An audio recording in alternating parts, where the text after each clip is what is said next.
జీవితాన్నే నాకేసినావు, నీకే నా జీవమయ్యా. హల్లెలూయా ఆమేన్, హల్లెలూయా హల్లెలూయా ఆమేన్, హల్లెలూయా. గట్టిగా హల్లెలూయా ఆమేన్, హల్లెలూయా హల్లెలూయా ఆమేన్, హల్లెలూయా. నా నీతి నీవే, నా ఖ్యాతి నీవే, నా దైవమా యేసయ్యా.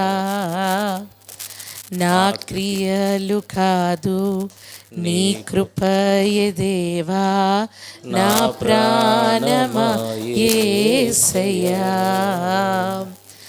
నా దీన స్థితిని గమనించి నీవు దాసునిగా వచ్చావుగా. నా దోష శిక్ష భరించి నీవు నన్ను నీలో దాచావుగా. నా దీన స్థితిని గమనించి దాసునిగా వచ్చావుగా. నా దోష శిక్ష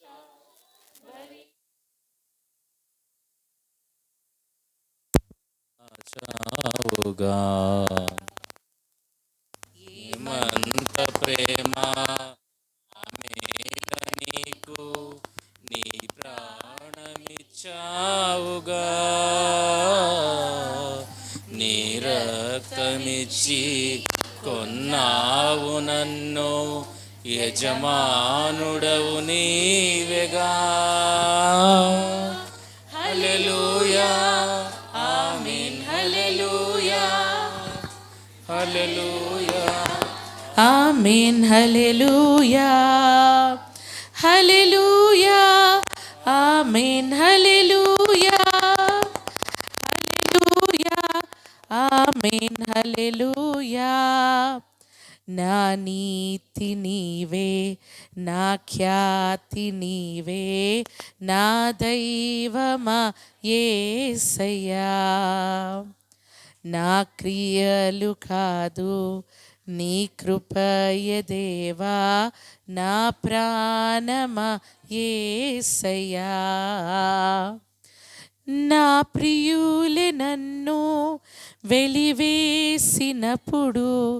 నీవు చేరదీసావుగా.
హల్లెలూయా హల్లెలూయా ఆమేన్, హల్లెలూయా హల్లెలూయా ఆమేన్.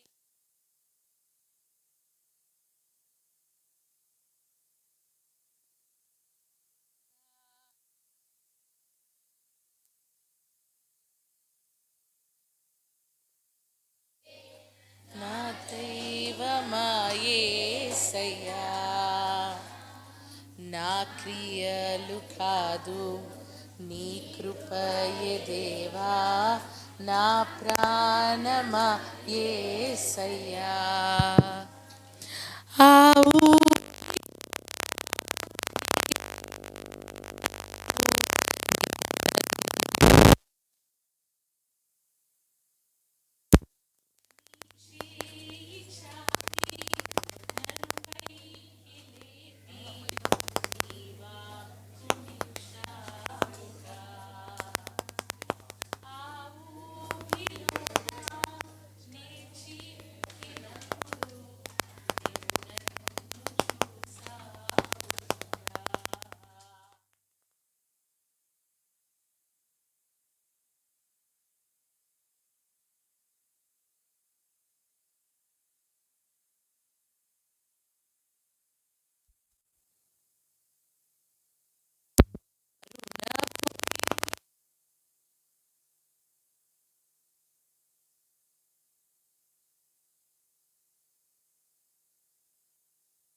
ఉందా? లోపలికి రండి. బయట ఉన్న వాళ్ళందరూ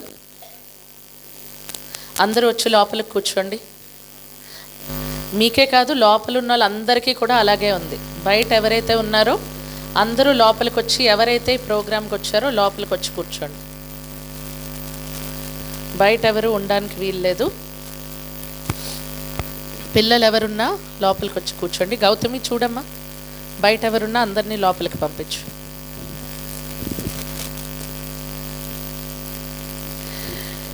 మీకు అనిపించవచ్చు, ఏంటి ఎంత డిస్టర్బెన్స్, మైక్ పనిచేయట్లేదు, ఇబ్బందిగా ఉంది, ఉక్కబెడుతుంది, ఇలా ఉంది ఏంటని. పుట్టినోడు మామూలుగా పుట్టలేదు. 9 నెలలు తల్లిదండ్రులకు చిత్ర విచిత్రమైన వేదనలు, ఆర్థికంగా, మానసికంగా, శారీరకంగా. మరి ఆ 9 నెలలు వాడు గర్భంలో ఎలా ఉన్నాడో, ఈ సంవత్సరం అంతా దేవుడు వాడిని ఎలా కాపాడాడో మనందరికీ అర్థం అవ్వాలంటే మనకు కూడా తెలియాలి కదా ఏం జరిగిందన్నది.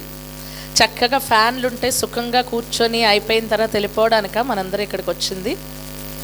అదేంటో, ఆ వేదన ఏంటో మనందరికీ తెలియాలి అంటే దేవుడు చూపించాలి అనుకున్నాడు. అందుకే ఏ ఆదివారం మాకు ఎప్పుడూ ఇలా లో వోల్టేజ్ రాలేదు.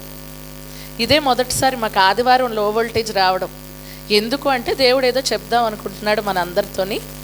కనుక ఎంతసేపు అయితే ఉంటామో ఇంకొక గంట సేపు అందరం మరి ఓపికతో ఉందాము. దేవుడు పరీక్షిస్తున్నాడు. ఆ పరీక్షలో మనందరం గెలవాలి. ఇక్కడ ఒకరికి ఏసీలో ఉన్నట్టుండి ఒకరికి వేడిగా ఉన్నట్టు కదా, అందరికీ ఒకేలాగా ఉంది. కాబట్టి అందరూ చక్కగా దేవుడు. ఇది ఆపేసావమ్మా. ఇంకొక కీర్తన పాడి దేవుణ్ణి మరి స్తుతిద్దాం.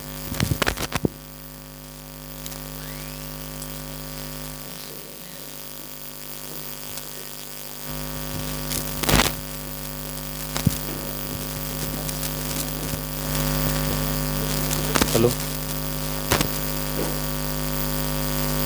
పాట పాడుకొని దేవుని మహిమపడతాం.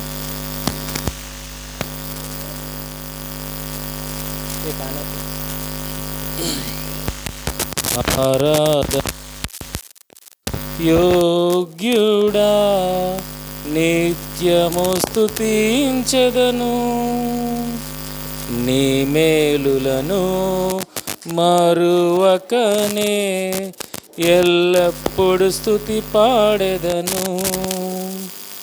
ఆరాధనకు యోగ్యుడా, నిత్యము స్తుతించెదను,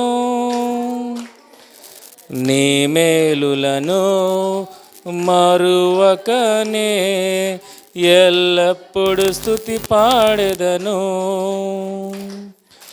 ఆరాధనా ఆరాధనా ఆరాధనా ఆరాధనా, నీ మేలులకై ఆరాధనా, నీ దీవెనకై ఆరాధనా, నీ మేలులకై ఆరాధనా, నీ దీవెనకై ఆరాధనా. ఆరాధనా ఆరాధనా ఆరాధనా ఆరాధనా, ఆరాధనకు యోగ్యుడా, నిత్యము స్తుతించెదను, నీ మేలులను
ఆరాధన.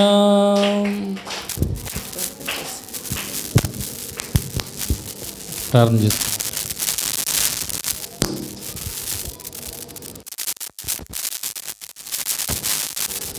అందరూ ప్రార్థనలో ఏకీభవించండి.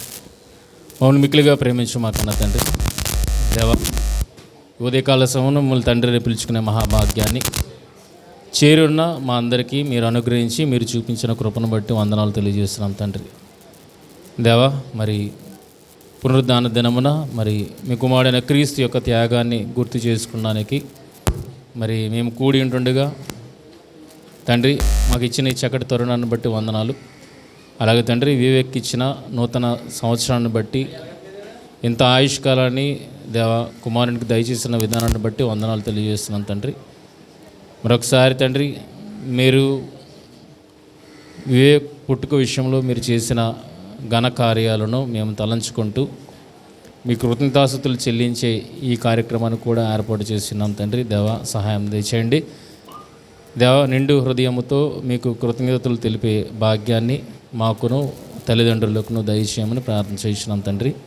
మరి చేరి వచ్చిన ప్రతి ఒక్క కుటుంబాన్ని జ్ఞాపకం చేసుకోనండి, పేరు పేరున దీవించి ఆశీర్వదించండి. ఈరోజు ఈ స్థితిలో మేమందరము ఉన్నామంటే అది కేవలం మీ చలవ, మీ చక్కటి కాపుదల అన్న విషయాన్ని ప్రతి ఒక్కరు గుర్తెరుగుటకు సహాయం దయచేయండి దేవా. ఇప్పుడు ఏదో జరగలేదనే ఆలోచన కన్నా తండ్రి గతంలో ఏం జరిగించారో అన్నది మేము తలపోసుకుంటూ దేవా ఎల్లవేళలా మీకు మీ పట్ల కృతజ్ఞత కలిగిన వారముగా మీ ఉండుటకు సహాయం దయచేయండి దేవా. మరి అట్టి స్థితిని తరుణాన్ని ఈరోజు మాకు అనుగ్రహించారు, అందుని బట్టి వందనాలు. మీరు వాక్యపు ధ్యానంలోనికి వెళ్చుంటుడుగా సహాయం దయచేయండి. మీదే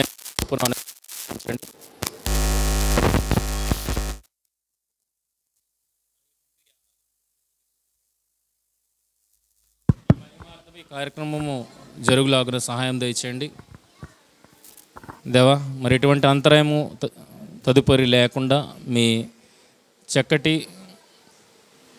సహాయాన్ని మాకు అనుగ్రహించి ముందుకు నడిపిస్తారని నమ్ముచు మహిమ ఘనత ప్రభావాలు మీకు ఆరోపిస్తూ ప్రభు అయిన యేసుక్రీస్తు వారి అతి శ్రేష్టమైన నామములో ఈ ప్రార్థన మనవులు అడిగి వేడుకుంటున్నాం మా తండ్రి, ఆమేన్.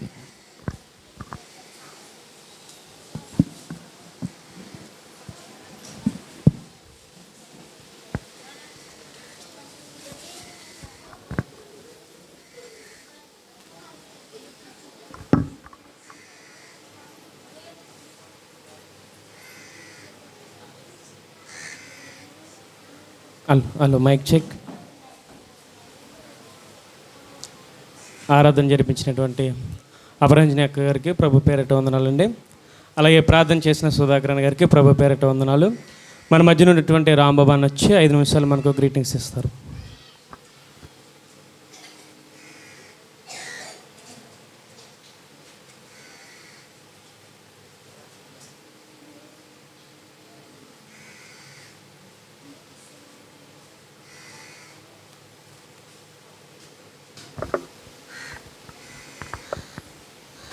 చేరువచ్చిన మీ అందరికీ ప్రభు పేరిట వందనం తెలియజేసుకుంటూ, మరి పరిసర ప్రాంతాల్లో సేవను జరిగిస్తున్న సుధాకర్ అన్నయ్య గారికి అలాగే అపరంజనాకు కూడా నా వందనం తెలియజేసుకుంటున్నాను. ఇంత మంచి సమయాన్ని మన జీవితాల్లో మనకు అనుగ్రహించిన మన కన్న తండ్రి అయిన దేవుని బట్టి యేసుక్రీస్తు వారి ద్వారా కృతజ్ఞతాస్తుతులు దేవునికి తెలియజేస్తూ, మరి ఈరోజు వివేక్ పుట్టినరోజు సందర్భంగా కార్యక్రమాన్ని ఏర్పాటు చేయడం, దీనికి మనందరం కూడా రావడం చాలా సంతోషం.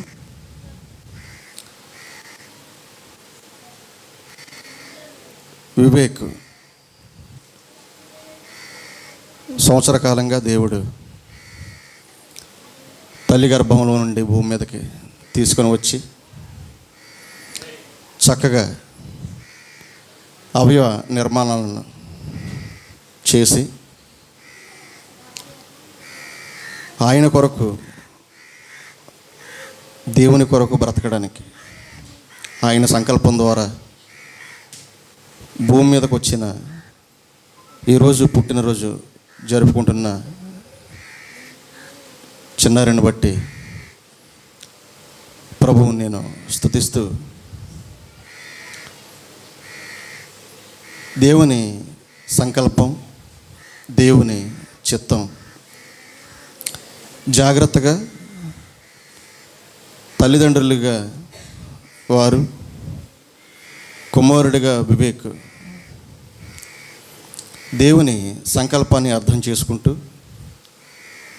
పెంచడంలో వీరు, పెరగడంలో వివేక్ చాలా వివేకంగా ఉండాలి. ఎందుకంటే దేవుడు సృష్టిని చేసి ఆదాము హవ్వల ద్వారా వారిని ఆశీర్వదించిన విధానం, వారి ద్వారా సంతానాన్ని ఈ భూమి మీదకి పంపించిన ఆయన అనాది సంకల్పం చూస్తే చాలా ఆశ్చర్యం కలుగుతుంది. ఆదాము హవ్వలను చేసి వారి ద్వారా వారిని దీవించి ఆశీర్వదించి ఫలించమని, భూమిని నిండించమని దేవుడు వారికి ఇచ్చిన, వారితో చెప్పిన మాటలను ఆలోచిస్తే దాని ద్వారా దేవునికి ఎంత ఆనందం కలుగుతుందో మనం ఆలోచన చేయాలి. ఎందుకంటే ఆయన పలికిన మాటలు నెరవేరితేనే ఆయనకు ఆనందం. కానీ కొద్ది రోజులకే మనం చూసాం, భూమి మీదకి ఏమొచ్చిందంటే జలప్రలయం వచ్చింది. ఎందుకంటే మనిషి భూమి మీదకి వచ్చిన తర్వాత దేవుని యొక్క సంకల్పంలో నుంచి, ఆయన ఆలోచనలో నుండి, ఆయన చిత్తంలో నుండి బయటకు వచ్చేస్తున్నాడు. దేవుని కోసం బ్రతకవలసిన వాడు ఆయన సంకల్పాన్ని తన్నుకుని లోకంలో బ్రతుకుతున్న ఈ మనిషి ఎలాంటి హృదయం, ఎలాంటి లక్షణాలు కలిగి ఉన్నాడో మనకు బాగా తెలుసు. ఎందుకంటే చిన్ననాటి నుండి పాడైపోతున్న జీవితాలు. ఎంతగా హృదయం పాడైపోతుంది అని దేవుడు చెప్పిన ఒక మాటను చూస్తే సామెతల గ్రంథంలో 22వ అధ్యాయం, సామెతల గ్రంథము 22వ అధ్యాయం 15వ వచనం. బాలుని హృదయంలో మూఢత్వము స్వాభావికముగా పుట్టును, శిక్షాదండము దానిలో నుండి నా దాంట్లో దానిలో ఉందో వానిలో నుండి తోలివేయను. అంటే బాలుని హృదయంలో మూఢత్వం అనేది ఎలా వస్తుందంట? స్వాభావికంగా. అంటే స్వాభావికం అంటే భూమి మీద గచ్చ పొదల్ని, ముండ్ల తొప్పుల్ని మన విత్తనాలు వేసి నీరు పోయక్కర్లేదు.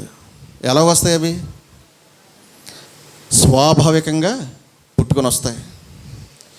అంటే బాలురికి కూడా చెడుతనం ఏంటో, పాపం ఏంటో నేర్పించక్కర్లేదు. ఒక తప్పు ఇంకొకరిని చూసి తప్పు చేయవలసిన అవసరం లేదు. తప్పు ఎలా చేయాలో, పాపం ఎలా చేయాలో ఈరోజు మూఢత్వం అనేది స్వాభావికంగా పుట్టుకొని వస్తుంది.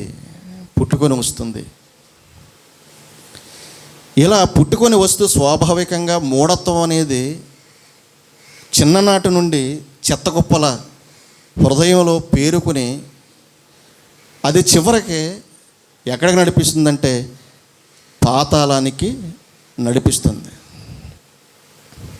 పాతాళానికి నడిపిస్తుంది. కానీ దీన్ని సరిచేసే విధానం కూడా దేవుడు తెలియజేశాడు.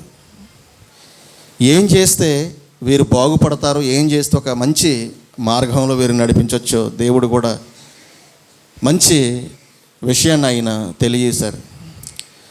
శిక్షాదండంతో ఈ మూఢత్వమును వానిలో నుండి ఏం చేయొచ్చు? తోలివేయచ్చు. ఆ మూఢత్వాన్ని బయటకు తోలిస్తే కానీ దేవునికి అనుకూలమైన వాడిగా మనిషి ఉండడు. ఎందుకంటే ఈ మూఢత్వం అనేది దేవుని నుండి వేరు చేసే ఒక పెద్ద ప్రక్రియ ఇది. కాబట్టి వీటిని అన్నిటినీ కూడా మనం ఆలోచన చేస్తూ తర్వాత 23వ సామెతలు 23వ అధ్యాయంలో 13వ వచనంలో ఇంకొక మాట చెప్తున్నాడు ఆయన. 14వ వచనం బెత్తముతో వానిని కొట్టిన ఎడల పాతాళమునకు పోకుండా వాని ఆత్మ నీవు తప్పించదవు. అంటే ఎక్కడికి వెళ్ళిపోతున్నాడు ఈ మూఢత్వంతో?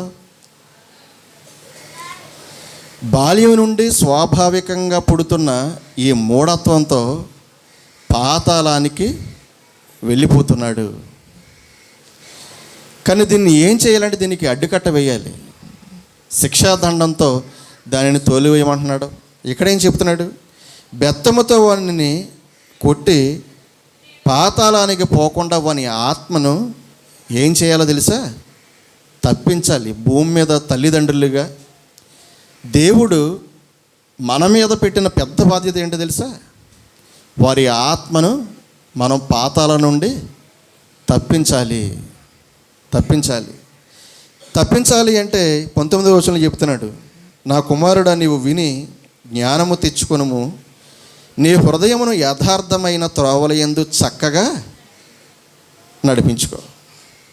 యథార్థమైన త్రోవల ఏం చేయాలంట? యథార్థమైన త్రోవలయందు చక్కగా నడిపించాలి హృదయాన్ని.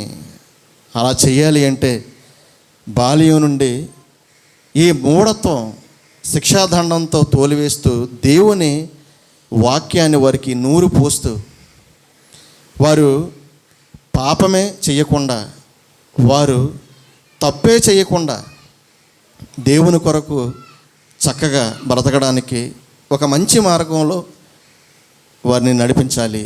అలాంటి సామర్థ్యం కలిగిన వారిగా తల్లిదండ్రులు ఉండాలి. ఎందుకంటే తప్పించాలి, ఖచ్చితంగా తప్పించాలి అంటే ఆ సామర్థ్యం మనలో ఉండాలి. వారిని యథార్థమైన హృదయమును యథార్థమైన త్రోవలయందు చక్కగా నడిపించేవారిగా ఆ తెలివి, ఆ జ్ఞానం మనకుండాలి. అప్పుడే ఎలా ఉంటుంది అంటే తర్వాత చూడండి ఏం చెప్తున్నాడు. 24-25 వచనాలు. నీతిమంతుని తండ్రికి అధిక సంతోషము కలుగును, జ్ఞానము గలవానిని కనినవాడు వాని వలన ఆనందము నొందును. ఏంటి అందరూ జ్ఞానం గలవానిని కంటున్నారా? అంటే చూస్ చేసుకుంటున్నావా? లేదంటే పుట్టిన తర్వాత దేవుని వాక్యంతో జ్ఞానవంతులుగా మనం తయారు చేయాలా? ఏం చేయాలి? మనం దేవుని వాక్యంతో వారిని జ్ఞానవంతులుగా తయారు చేయాలి. అప్పుడు ఆనందం. అంతే కదా? నీ తల్లిదండ్రులు నువ్వు సంతోష పెట్టాలి అంటే ఏం చేయాలి? అంటే నిన్ను కనిన తల్లిని ఆనందపరచాలి అంటే ఏం చేయాలి? అది మన చేతిలోనే ఉంది. అంటే తల్లిదండ్రులు సంతోషంగా ఉండాలి అంటే వారి హృదయంలో ఉన్న స్వాభావికంగా పుడుతున్న ఆ మూఢత్వమును దేవుని జ్ఞానంతో, దేవుని వాక్యంతో దానిని బయటకు పారద్రోలే బాధ్యత తల్లిదండ్రులుగా మనం కలిగి ఉండాలి. అప్పుడు పిల్లలు చక్కగా దేవుని సన్నిధిలో దేవుని కొరకు బ్రతకడానికి ఒక మంచి మార్గాన్ని ఏర్పాటు చేసిన వారం అవుతాం. అప్పుడే పిల్లల వలన మనకు ఆనందం, మన వలన వారికి ఆనందం, ఈ కుటుంబాన్ని చూసిన పరలోకంలో తండ్రికి ఆనందం. అలాంటి కుటుంబంగా మరి తమ్ముడు సామ్యూల్ అలాగే శ్రావణి చెల్లి ఇద్దరు ఉండాలని, అలాగే గర్భఫలం దేవుడు బ్రతికినంతకాలం కూడా కృపాక్షేమములు ఆ బిడ్డ వెంట దేవుడు ఉంచాలని, ఈ మాటల ప్రకారంగా మరి కుటుంబం ఉండాలని నేను దేవుణ్ణి వేడుకుంటూ ఆశీస్సులు తెలియజేసుకుంటూ చిన్న ప్రార్థన చేద్దాం. పరలోకంలో ఉన్న మా కన్న తండ్రి, మీ ఘనమైన నామమును వందనములు తెలియజేసుకుంటూ, నాయనా మీ చిత్తానుసారంగా కార్యక్రమాన్ని ఏర్పాటు చేసి మిమ్మల్ని ఆరాధించుటకు, ప్రేమించుటకు, ఘనపరచుటకు మాకు అవకాశం అనుగ్రహించి సంఘాలుగా కలిసిన ఆయన మిమ్మల్ని ఆరాధించుటకు మీ కృపను చూపించారు. ఇంతవరకు కార్యక్రమాన్ని నడిపించిన మీ ఉన్నతమైన ఆలోచనలకై, ప్రేమకై, కృపకై తల వంచి నమస్కరిస్తూ, నాయన కార్యక్రమాన్ని ఏర్పాటు చేసిన కుటుంబాన్ని మీ చేతులకు అప్పగించుకుంటూ, శ్రావణి తమ్ముడు శామ్యూల్ని మీ చేతులకు అప్పగించుకుంటూ, ఇచ్చిన గర్భఫలం వివేక్ని మీరు కాపాడమని, మంచి జ్ఞానం కలిగి నాయన మీ వాక్యంతో పెంచబడుతూ భవిష్యత్తులో మీ సంకల్పంలో భాగంగా తండ్రి గొప్ప కార్యములు మీ కొరకు చేయలాగిన సహాయమును అనుగ్రహించమని వేడుకుంటూ, పుట్టినరోజు జరుపుకుంటున్న చిన్నబిడ్డకు మంచి ఆరోగ్యమును, ఆయుష్ను, క్షేమమును, నెమ్మదిని, సమాధానమును అనుగ్రహించమని, మీ పాదాల దగ్గర మీ వాక్యంతో మీ మాటలతో పెంచమని, తల్లిదండ్రులుగా మాకు జ్ఞానమును వారికి కూడా అనుగ్రహించమని, కార్యక్రమం అంతటినీ మీ చేతులకు అప్పగించుకుంటూ తర్వాత మాట్లాడిన సహోదరులకు మంచి జ్ఞానమును, ఆలోచనను అనుగ్రహించి ఘనత, మహిమ, కీర్తి, ప్రభావములు మీకే చెల్లించుకుంటూ యేసుక్రీస్తు వారి నామములో ఈ ప్రార్థన సమర్పిస్తున్నాం మా పరమ తండ్రి. ఆమేన్. అందరికీ వందనములు.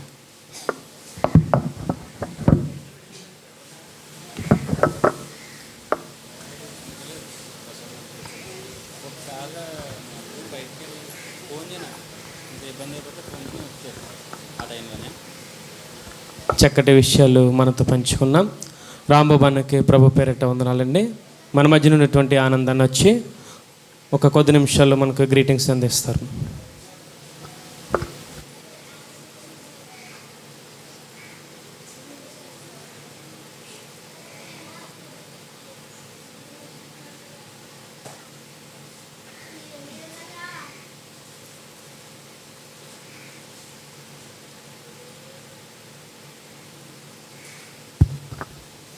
అందరికీ ప్రభు అయినటువంటి యేసుక్రీస్తు వారి నామంలో వందనాలు తెలియజేస్తున్నాను. చక్కటి సమయాన్ని అనుగ్రహించినటువంటి దేవాది దేవునికి మన ప్రభు అయినటువంటి క్రీస్తు వారి ద్వారా కృతజ్ఞతాస్తుతులు చెల్లించుకుంటూ, దేవుడు చక్కటి సమయాన్ని మనకు అనుగ్రహించాడు. ఈరోజు చిన్నారి పుట్టినరోజు కార్యక్రమం జరుపుకోవడానికి ఈ సమయాన్ని అనుకూలపరిచి మరి మనకి ఇవ్వడం జరిగింది.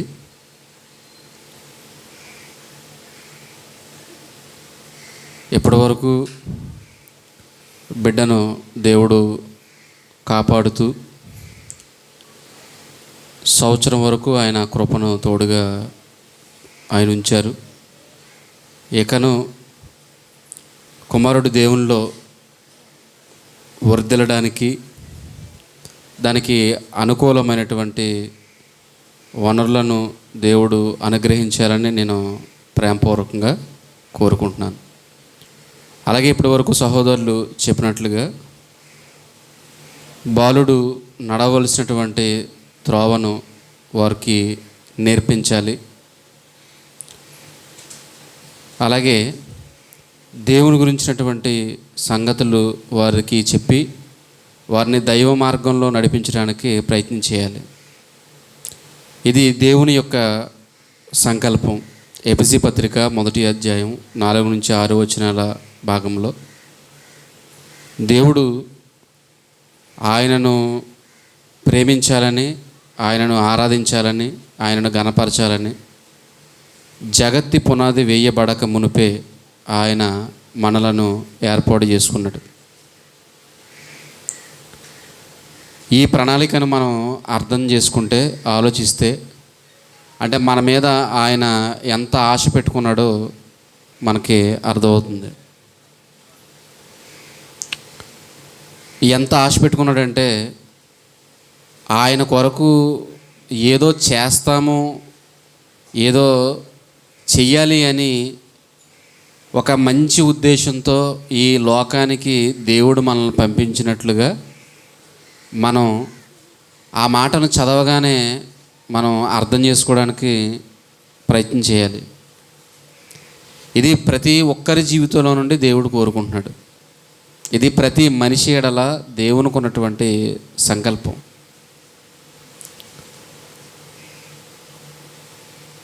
ఎప్పుడో ముందుగా రచించుకున్నటువంటి ఆయన సంకల్పంలో ఇప్పుడు ఈ కాలంలో మనం పుట్టి ఇలా కలుసుకోవడానికి, ఇలా దేవుణ్ణి తెలుసుకోవడానికి అన్ని విధాలుగా ఆయన ఏర్పాటు చేసి ఆయన మన పట్ల ఆయన చేయవలసిన కార్యక్రమాలన్నీ ఆయన చేస్తూ ఉన్నారు.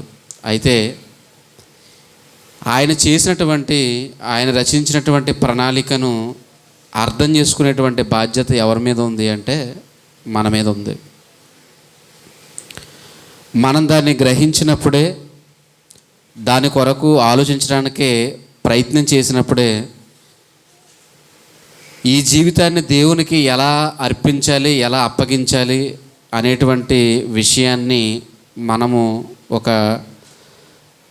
బలమైనటువంటి నిర్ణయంతో ముందుకు రావచ్చు. ఎందుకంటే ఈ విషయాలు అర్థం కాకుండా దేవుని కోసం ఒక బలమైనటువంటి నిర్ణయాన్ని మనం తీసుకోలేం. లోకంలో చాలామంది మనకు కనబడుతూ ఉంటారు. వారికి సరైనటువంటి లక్ష్యం అనేది, లేదంటే దేవుడు అనేటువంటి ఆయన ఉనికిని గురించే తెలియనటువంటి వైనాన్ని మనం చూస్తూ ఉంటాం. దేవుని సంకల్పం అంటే వారికి తెలియదు, దేవుడు అంటే వారికి తెలియదు. ఎందుకు దేవుడు పుట్టించాడు, ఎందుకు దేవుడు మనల్ని ఈ లోకానికి తీసుకుని వచ్చాడు, కావలసినటువంటి వనరులన్నింటినీ దేవుడు ఎందుకు అనుగ్రహిస్తున్నాడు, ఈ జీవితం ఎందుకు ఆయన ఇచ్చి ఈ రీతిగా మనల్ని నిలవబెడుతున్నాడు అనేటువంటి విషయం, ఈ సంకల్పం వెలుపల ఉన్న వారికి తెలియదు. కానీ సంఘంగా కూడుకున్నటువంటి మనకు నిజంగా చాలా విషయాలు, అంటే బయట వారితో పోల్చుకుంటే చాలా ఎక్కువ, మిగిలినటువంటి సంఘాలతో పోల్చుకుంటే చాలా విషయాలు దేవుడు దైవజనుల ద్వారా మనకు నేర్పిస్తున్నాడు. దీనిని బట్టి జీవితాన్ని నిర్మించుకోవడానికి ప్రయత్నం చేయాలి, కుటుంబాన్ని నిర్మించుకోవడానికి ప్రయత్నం చేయాలి. ఎందుకంటే ఒక బిడ్డ యొక్క భవిష్యత్తు కుటుంబాన్ని నిర్ణయిస్తుంది. ఒక బిడ్డ యొక్క భవిష్యత్తు ఏం చేస్తుంది? కుటుంబాన్ని నిర్ణయిస్తుంది. రేపొద్దుట కుటుంబం ఒక బలమైనటువంటి కుటుంబంగా ఉండాలంటే ఇప్పుడు ఈ కుమారుడు లేదంటే కుమార్తె పెరిగినటువంటి ఈ వైనాన్ని బట్టి, ఈ పెరుగుతున్నటువంటి ఈ దశను బట్టి, ఈ విధానాన్ని బట్టే రేపు కుటుంబం అనేది నిర్మించబడుతుంది. కాబట్టి దేవుని సంకల్పాన్ని అర్థం చేసుకుంటూ, దేవుని సంకల్పాన్ని తెలుసుకుంటూ ఉన్నటువంటి మనము ఈ సంకల్పాన్ని మనము అర్థం చేసుకున్నవారుగా వారిని దేవునిలోనికి ముందుకు తీసుకుని వెళ్ళడానికి అన్ని విధాలా ప్రయత్నం చేయాలి. అంటే మనం మంచి ఆహారం పెట్టడానికి ప్రయత్నం చేస్తాం, మంచి బట్టలు కొనివ్వడానికి ప్రయత్నం చేస్తాం, అలాగే మంచి విలువైనటువంటి వస్తువులు వారి కొరకు సమకూర్చడానికి మనం ప్రయత్నం చేస్తూ ఉంటాం. కానీ దేవుని విషయంలో వీరి కోసం ఏం చేస్తున్నాము అనేదే ఒక ప్రశ్నగా మనం వేసుకుని వీరిని ఒక భక్తి మార్గంలో వీరిని తీసుకుని వెళ్ళడానికి ఆలోచన చేయవలసినటువంటి బాధ్యత ఎవరి మీద పెట్టాడు అంటే, ఇదిగో పిల్లలను కన్నటువంటి తల్లిదండ్రుల మీద దేవుడు పెట్టాడు. కాబట్టి నిజంగా ఒక చక్కటి మార్గంలో నడుచుకుంటూ, నిజంగా వివేక్ శామ్యూల్ అనగానే చాలా పేర్లు అందులో ఉన్నాయి. అందులో సమూయేలు గారు కనిపిస్తున్నారు. నిజంగా ఒక గొప్ప ప్రవక్తగా ఇశ్రాయేలు కొరకు ఆయన నిజంగా దేవుడి కొరకు గొప్పగా బ్రతికినటువంటి ప్రవక్తగా ఆయన కనిపిస్తున్నారు. నిజంగా ఒక మంచి జీవితాన్ని ఆయన కలిగి ఉండడానికి మరి కుమారుడు కూడా అలాంటి గొప్ప ఉన్నతమైనటువంటి జీవితాన్ని కలిగి ఉండాలనేటువంటి మరి ఈ యొక్క విషయాన్ని నిజంగా నేను కోరుకుంటూ మరి కుటుంబాన్ని దేవుడు దీవించాలని ఆశీర్వదించాలని భవిష్యత్తు కాలంలో మరి కుటుంబం పరిచర్య జీవితంలో సేవా జీవితంలో వారు ముందుకు వెళ్ళాలనేటువంటి ప్రేమపూర్వకమైనటువంటి ఆకాంక్షతో మరి కుటుంబాన్ని దీవిస్తూ కూడి వచ్చినటువంటి మీ అందరికీ కూడా మన ప్రభువైనటువంటి యేసుక్రీస్తు వారి నామంలో శుభాలు తెలియజేసుకుంటూ ఈ సమయాన్ని ఇచ్చినటువంటి అధ్యక్షుల వారికి ప్రత్యేకమైనటువంటి వందనాలు తెలియజేసుకుంటూ ఈ యొక్క మాటలు ముగిస్తున్నాను. కళ్ళు మూసుకోండి. చిన్న ప్రార్థన కుమారుని కొరకు చేసి మనం మిగిలినటువంటి కార్యక్రమంలో ముందుకు వెళ్దాం. మహోన్నతుడైనటువంటి మా కన్న తండ్రి, మీ ఘనమైన శ్రేష్టమైన నామానికి తండ్రి కృతజ్ఞతాస్తుతులు చెల్లించుకుంటున్నాం నాయన. గతించిన కాలమంతా మమ్మల్ని మా కుటుంబాన్ని సజీవంగా కాపాడి ఇటు రీతిగా మమ్మల్ని తీసుకుని వచ్చినందుకు నేటి దినం తండ్రి నాయన సమయలు శ్రావణి దంపతుల కుమారుడు వివేక్ శామ్యూల్ తండ్రి నాయన పుట్టినరోజు సందర్భంగా సంఘముగా మేము అందరము ఇలా కలుసుకోవడానికి తండ్రి మీరు కృప చూపించారు నాయన. ఆ కుమారుడు పట్ల నాయన మీరు చేసినటువంటి మేలును బట్టి తండ్రి మీకు కృతజ్ఞతాస్తుతులు చెల్లించుకుంటూ నాయన తల్లి గర్భమున పడినది మొదలుకుని తండ్రి మీ యొక్క సంరక్షణ పోషణ మీరు అందిస్తూ బయటకు నాయన తల్లి గర్భం నుండి బయటకు తీసుకొచ్చారు తండ్రి. అంతేకాదు నాయన 1 సంవత్సరం కాలం పాటు బిడ్డను మీరు కాపాడి ఒక జన్మదినాన్ని జరుపుకోవడానికి తండ్రి మీరు కృప చూపించారు. అందుని బట్టి నిన్ను మహింపరుస్తూ నాయన కుమారుణ్ణి మీరు జ్ఞాపకం చేసుకున్నామని ప్రార్థన చేస్తాం తండ్రి. నాయన మీరే కృప చూపించండి. ఇంకా నాయన అనేక సంవత్సరాలు తండ్రి నాయన కుమారుడు నాయన పొందుకుంటూ మీ కృపలో వర్ధిల్లింపజేసేటువంటి నాయన వర్ధిల్లేటువంటి భాగ్యమును తండ్రి కుమారునికి దయచేయండి తండ్రి. తల్లిదండ్రులకు మంచి జ్ఞానమును అనుగ్రహించి తండ్రి నాయన నీ సంకల్పాన్ని నాయన బిడ్డకు తెలియజేసి నాయన భవిష్యత్తులో తండ్రి నాయన మీ చిత్తాన్ని నెరవేర్చేవారుగా ఉండగలుగుటకు సహాయం దయచేయమని కోరుకుంటున్నాం నాయన. ఇంకా మిగిలినటువంటి కార్యక్రమాన్ని మీరు జ్ఞాపకం చేసుకోండి. మీ దాసులు మాట్లాడుతుండగా మీరే సహాయం దయచేయమని తండ్రి నాయన ప్రార్థన చేస్తున్నాం నాయన. ఇదిగో తండ్రి కూడి వచ్చినటువంటి ప్రతి ఒక్కరిని మీరు పేరు పేరున జ్ఞాపకం చేసుకుని దీవించి ఆశీర్వదించమని ఈ కార్యక్రమం ఏర్పాటు చేసినటువంటి కుటుంబాన్ని ప్రత్యేకంగా మీరు జ్ఞాపకం చేసుకుని తండ్రి కుటుంబానికి మీ తోడు మీ సహాయత అనుగ్రహింపచేయమని మా ప్రభు అయినటువంటి యేసుక్రీస్తు వారి నామంలో ఈ ప్రార్థన అడిగి వేడుకుంటున్నాం పరమ తండ్రి. ఆమేన్.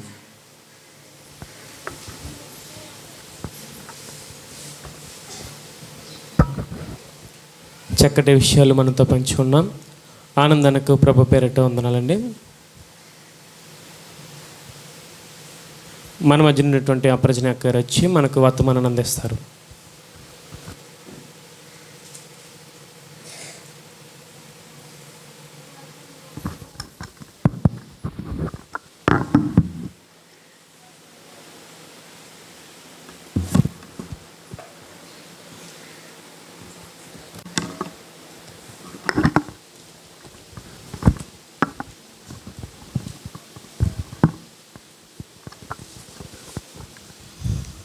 కూడి వచ్చిన మీ అందరికీ మన ప్రభువైన యేసుక్రీస్తు వారి నామమున శుభములు. అందరూ తలలు వంచినట్లయితే ప్రార్థన చేసుకుందాం.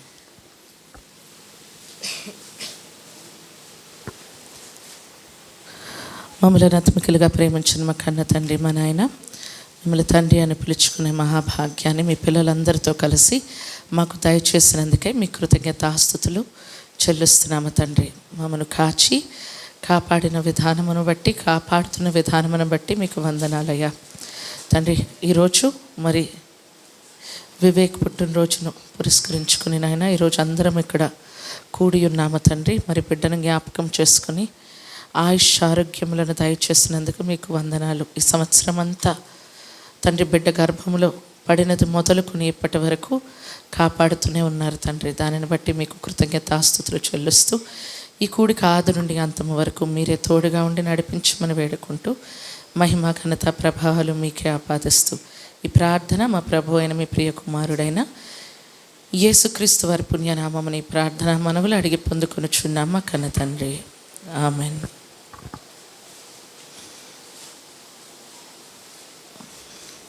కూడి వచ్చిన మీ అందరికీ మరి ఒకసారి మన యేసుక్రీస్తు వారి నామమున శుభములు తెలియజేస్తున్నాను.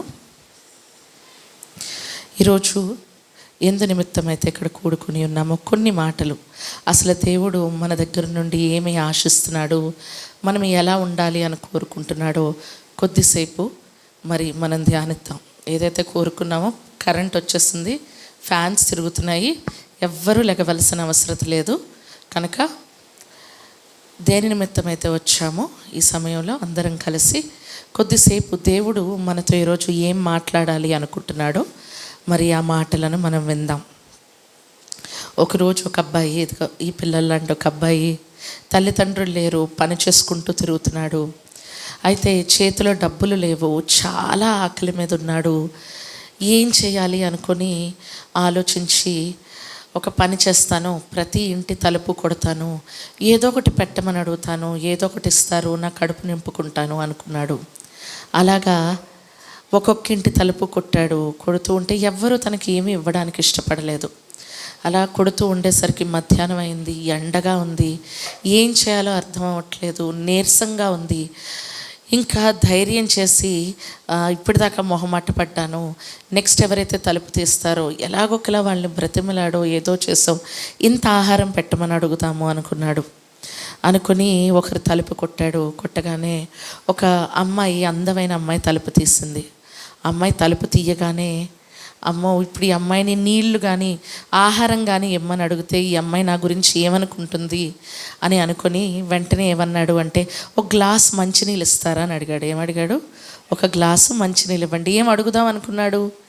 ఆహారం అడుగుదాం అనుకున్నాడు. కానీ అడగలేక మంచినీళ్ళు అడిగాడు. అమ్మాయి లోపలికి వెళ్ళింది, బయటకు వచ్చింది, గ్లాస్ తీసుకుని వచ్చింది. అయితే ఆ అబ్బాయి గ్లాస్లోకి చూడగానే ఆ గ్లాస్ నిండా పాలున్నాయి. అరే నేను మంచినీళ్ళు అడిగాను కదా, పాలు ఇచ్చిందేంటి అని ఆ పాలు తాగాడు. చాలా హ్యాపీ అయిపోయాడు. అక్కడి నుంచి వెళ్ళిపోయాడు. ఒక 40-50 ఏళ్ళు గడిచాయి. గడిచిన తర్వాత ఒక ఆమె హాస్పిటల్లో అడ్మిట్ అయి ఉంది. ఆమెకు నాన్నవారు ఎవరూ లేరు. ఆమెకి ట్రీట్మెంట్ జరుగుతుంది.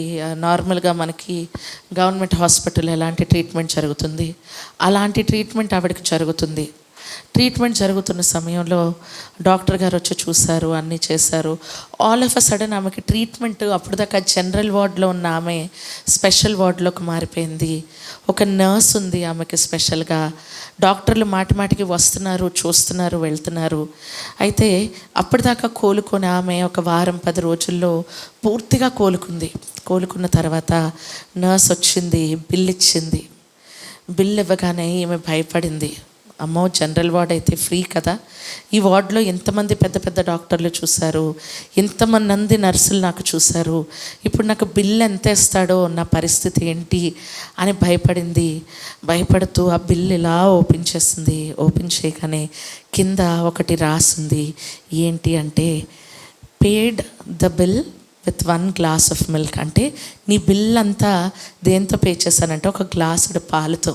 అంటే దాని అర్థం ఏంటి అంటే, కొన్ని ఏళ్ల క్రితం ఎవరికైతే ఆమె ఒక గ్లాసుడు పాలు ఇచ్చిందో అతనే ఈరోజు డాక్టర్గా ఈమెకు వైద్యం చేశాడు.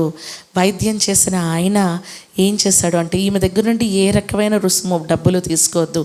ఎందుకో తెలుసా, ఈమె ఆల్రెడీ బిల్లు కట్టేసింది. ఎలా కట్టింది?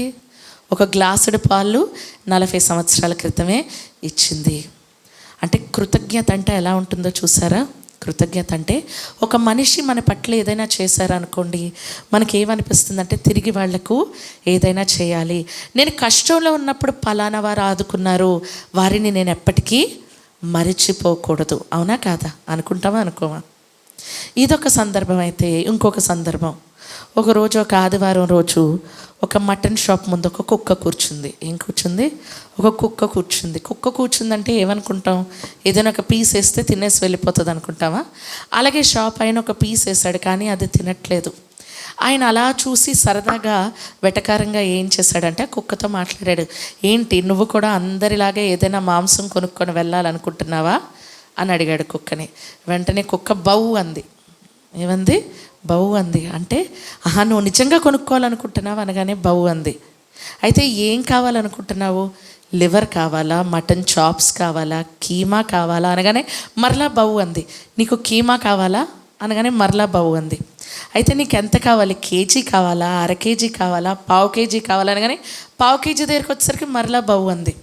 అప్పుడు అతను పావు కేజీ కట్టాడు. కట్టగానే దాని నోట్లో ఉన్న నోట్లు డబ్బులు తీసుకుంది. ఆ చిల్లర కవర్లో వేసేసాడు. ఆ కవర్ పట్టుకొని వెళ్ళిపోతుంది కుక్క. అయితే ఈ షాప్ ఓనర్ అనుకున్నాడు, ఇంతకీ ఇదంతా పట్టుకొని ఎక్కడికి వెళ్తుందో ఒకసారి చూద్దాం అనుకున్నాడు. ఆ కుక్కను ఫాలో అయ్యాడు. ఫాలో అయితే కుక్క ఒక అపార్ట్మెంట్కి వెళ్ళింది. 2వ ఫ్లోర్లోకి వెళ్ళి నా కుక్క బెల్ కొట్టింది. ఒక అతను తలుపు ఓపెన్ చేశాడు. పెద్దగా ఆ కుక్కని తిడుతున్నాడు. నీకు ఎన్నిసార్లు చెప్పినాను మారవు, నీకు బుద్ధి లేదు అని. అంతట్లోకి ఈ ఓనర్ వెళ్ళి అంటున్నాడు, ఏంటయ్యా కుక్కని తిడుతున్నావు? కుక్క ఒక మూగజీ వచ్చి నీకోసం కీమా కొని ఇంత దూరం వచ్చింది, నువ్వు ఇంటి నుండి కదలకుండా, నువ్వేంటయ్యా దాన్ని తిడుతున్నావు అనగానే ఆ ఓనర్ అన్నాడు, ఈ వారంలో ఇది 3వసారి దీనికి నేను చెప్పాను ఇంటి తాళం పట్టుకొని వెళ్ళు, బయటకు వెళ్తున్నప్పుడు బెల్లు కొట్టక తాళం తీసుకొని లోపలికి రా, నువ్వు బెల్లు కొడితే బెడ్రూమ్లోంచి నేను బయటకు రావాలి అని ఇంతకుముందు 2 సార్లు ఈ వారంలో చెప్పాను, ఈ కుక్కకు అర్థం అవ్వలేదు, మరలా బెల్లు కొట్టింది అన్నాడు. కృతజ్ఞత ఉందా ఈ ఓనర్కి? ఏమనుకోవాలి? ఒక కుక్క నాకు ఆహారం తేడానికి అంత దూరం వెళ్ళింది అని కృతజ్ఞత కలిగి ఉండి ఆ కుక్కకు వండి పెట్టవలసిన వాడు ఏమంటున్నాడు అంటే ఇంకా ఏదో చేయలేదు అని మాట్లాడుకుంటున్నాడు. ప్రియమైన వారులారా, మనుషులలో మనం చూసినప్పుడు వీరు కృతజ్ఞత కలిగి ఉన్నారు, వీరు కృతజ్ఞత లేని ఉన్నారు, వీడు కృతజ్ఞతాహీనుడు, వీడికి ఎంత చేసినా వేస్టే అని మనం మాట్లాడుకుంటున్నప్పుడు దేవుడు ఈ లక్షణం మనలో ఉందా లేదా అని చూస్తాడంటారా, చూడరంటారా? చూస్తాడా, చూడడా? దేవునికి స్తుతులు చెల్లించడం అంటే అర్థం ఏంటో తెలుసా? ఆయన గొప్పవాడు అని చెప్పడం. స్తుతులు చెల్లించడం అంటే ఏంటి? ఆయన గొప్పవాడని చెప్పడం. కృతజ్ఞతాస్తుతులు చెల్లించడం అంటే ఏంటి అంటే నీ పట్ల ఆయన చేసిన కార్యాలను అన్నిటినీ జ్ఞాపకం చేసుకుంటూ ఆయన మహోన్నతుడు, ఆయన ఉన్నతుడు, ఆయన గొప్పవాడు అని ఆయనను గూర్చి నువ్వు పలకడమే కృతజ్ఞతాస్తుతులు చెల్లించడం. దేవుని స్తుతించడం అంటే ఏంటి? స్తుతించడం అంటే ఏంటి? ఆయన గొప్పవాడు అని చెప్పడం. కృతజ్ఞతాస్తుతులు చెల్లించడం అంటే ఏంటి అంటే నీ పట్ల ఆయన చేసిన ప్రతీదీ జ్ఞాపకము చేసుకొని ఆయన గొప్పవాడు అని నువ్వు పదే చెప్తూ ఉంటావు చూడు, అది కృతజ్ఞతాస్తుతులు చెల్లించడం. దేవుడు నిజంగా నీ పట్ల చేసిన వాటికి నువ్వు కృతజ్ఞుడిగా ఉన్నావా లేదా, గ్రాటిట్యూడ్ చూపిస్తున్నావా లేదా అనేది చూస్తాడా, చూడ్డా? ఈ ప్రాంగణంలోకి ఈ ప్రాంతంలో వారు ఎంతోమంది వస్తారు. మేము లేకపోయినా ఇక్కడ కాపర్లుగా, స్థానిక కాపర్లుగా ఉన్న వారి దగ్గరికి వెళ్తారు. మాకు ఈ కష్టం వచ్చింది, ప్రార్థన చేయండి అని అడుగుతారు. చాలామంది అడుగుతారు కదా, మాకు ఇబ్బందిగా ఉంది, ప్రార్థన చేయండి. ప్రార్థన చేస్తారు. ప్రార్థన చేస్తున్నప్పుడు కూడా చెప్తారు, దేవుడు మాకు నయం చేసేస్తే దేవుడి సన్నిధిలోనికి వచ్చేస్తాం. విన్నాం కదా చాలాసార్లు, దేవుడి సన్నిధిలోనికి మేము వచ్చేస్తాం, మేము సమర్పించుకుంటాం. కానీ ఏ చెయ్యి అయితే నువ్వు లెగదనుకున్నావో, ఏ కాలైతే నువ్వు లెగదనుకున్నావో, ఏ మాట అయితే నువ్వు రాదనుకున్నావో, అది వచ్చిన తర్వాత ఏం చేస్తారంటే ఆయన చేసిన మేలులను మర్చిపోతారు. ఏముందిలే అని వదిలేస్తారు. రావాల్సిన అవసరం లేదు కదా అని అనుకుంటూ ఉంటారు. నిజంగా దేవుడు పట్టించుకోడా? దేవునికి ఇవేవి అవసరం లేదా? అసలు దేవుడు ఏం చెప్పాలనుకుంటున్నాడు, అసలు ఆయన ఎలా ఉండాలనుకుంటున్నాడో ఒకసారి చూద్దాం. లూకా సువార్త 17వ అధ్యాయం 12వ వచనం నుండి చూడగలిగితే, లూకా సువార్త 17వ అధ్యాయం 12వ వచనం. ఇది నాకు వర్తించినది కాదు, ఇది ఏదో సమూయేలుకు, వివేక్కు, శ్రావణికే వర్తించిందంటే మీ పొరపాటు. దేవుడు ఇక్కడ కూర్చున్నావు అంటే నువ్వు ఆయన ఆకర్షణలో ఉన్నావు. ఆయన నీతోనే మాట్లాడుతున్నాడు. నీ పేరు ఏదైనా ఆ పేరు పెట్టి నిన్ను పిలుస్తున్నాడు. ఒక లక్ష్మి అయినా, ఒక దేవి అయినా, ఒక మాణిక్యమైనా, ఒక రాము అయినా, శ్రీను అయినా, ఎవరైనా దేవుడు అంటున్నాడు, ఈరోజు నేను నీతో మాట్లాడుతున్నాను, నువ్వు జాగ్రత్తగా విను. 12వ వచనం. ఆయన ఒక గ్రామంలోనికి వెళ్ళుచుండగా 10 మంది కుష్ఠరోగులు ఆయనకు ఎదురుగా వచ్చి దూరమున నిలిచిరి. ఆయన ఎక్కడికి వెళ్తున్నారంట? ఒక గ్రామంలోనికి వెళ్తున్నారు. అప్పుడు ఎవరు వచ్చారు?